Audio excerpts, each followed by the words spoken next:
Ana të jashtëzakonshme din me dhënë shpresë edhe me guximin që ka, me fjalë që i dha, unë mendoj që do të jetë një motiv shtesë jo vetëm për Partinë Demokratike të Kosovës, për cilën po ashtu foli, po për çdo qytetar të Kosovës, të cilët në këtë periudhë kanë bashkëndije me të dhe i cili edhe një herë e rishpreh dhe e ka thënë edhe në takime kur kemi qenë aty.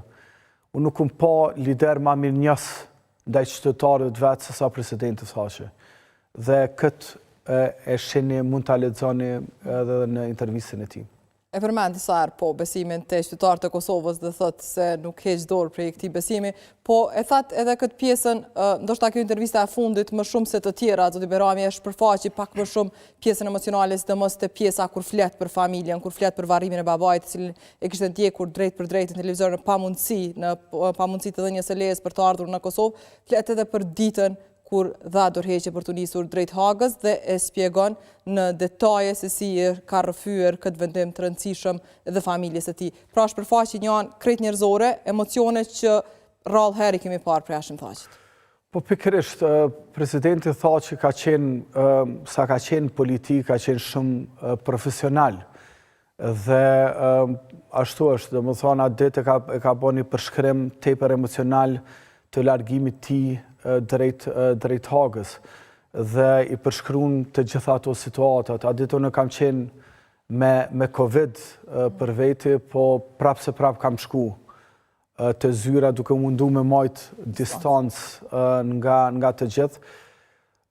Ka qenë ditë e ranë, jo vetëm për ta, po ka qenë ditë e ranë edhe për bashkëpunëtorët e tij, për familjen e tij, sepse është një përmbysje tepër e madhe, edhe në atë përmbysje njeri me ndonë shumë gjana.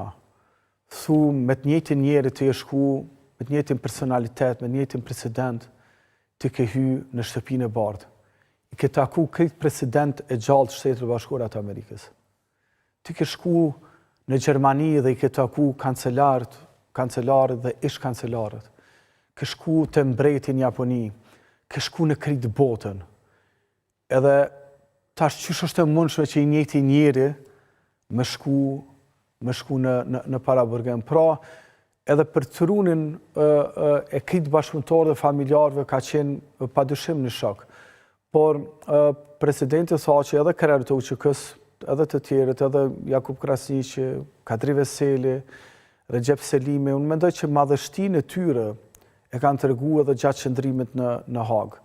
Pra të gjitha ata që kanë thonë se ata kanë bërë punë të mëdha, por edhe të gjitha ata që mund të kenë dyshu se nuk kanë bë edhe punë që ashtë mëdha.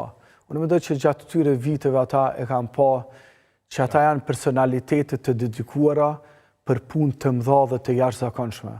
Sepse po them, nga burgu i Hagës, ata kanë qenë frymëzimi më i madh i qytetarëve, i bashkëpunëtorëve dhe i familjes. E me qenë se përmend dita kur zoti Thaçi njoftoi se do të nisej për në Hagë, besoj ju kujtohet edhe ajo përshëndetje e tij.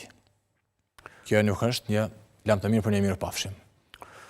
Dhe si, me qenë se u kthyet për ta kujtuar atë ditë, si e kujtoni? Po, ajo pjesë e fjalimit e përshkruan vendosmërinë e tij, po e për shumë mbi gjitha dhe besimin drejtësi.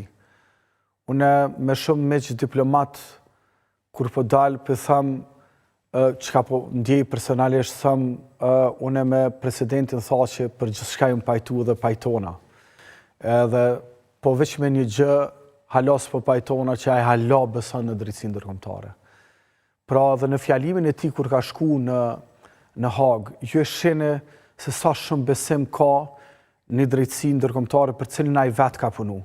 Sepse këtë marrëdhënia e shtendërtimit të Kosovës është po ashtu e ndërlidhur me marrëdhënien me Shtetet Bashkuara të Amerikës, me Bashkimin Evropian.